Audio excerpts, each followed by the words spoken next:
আজকের সকালটা শুরু হয়েছে প্রতিদিনের মতোই, কিন্তু আজকের দিনটা ছিল অনেকটাই রোদ ঝলমলে। তাই সকাল সকাল ব্রেকফাস্ট করে তাড়াতাড়ি রান্নায় লেগে পড়লাম। আসলে দিনটা ভালো থাকলে কাজকর্ম করতেও ভালো লাগে। আজকে দুপুরে রান্নায় আমি নিয়েছি ইলফিশ। এই মাছটা আসলে কিছুটা বাংলাদেশের বাইম মাছের মতো, কিন্তু এটা অনেকটা বড়।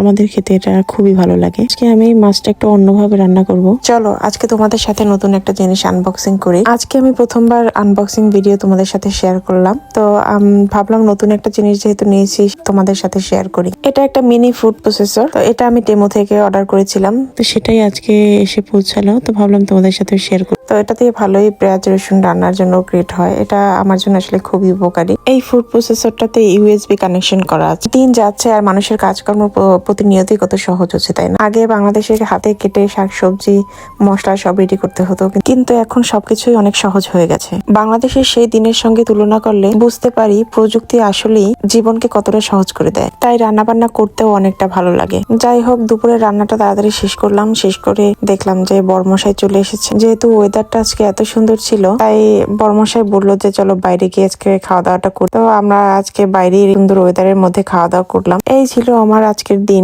নাস্তা, রান্না, আনবক্সিং আর রোদের আনন্দ। এভাবেই আজকে আমাদের সুন্দর দিনটা কাটলো। তোমরা সবাই ভালো থেকো, সুস্থ থেকো আর আমাদের পাশে থেকো।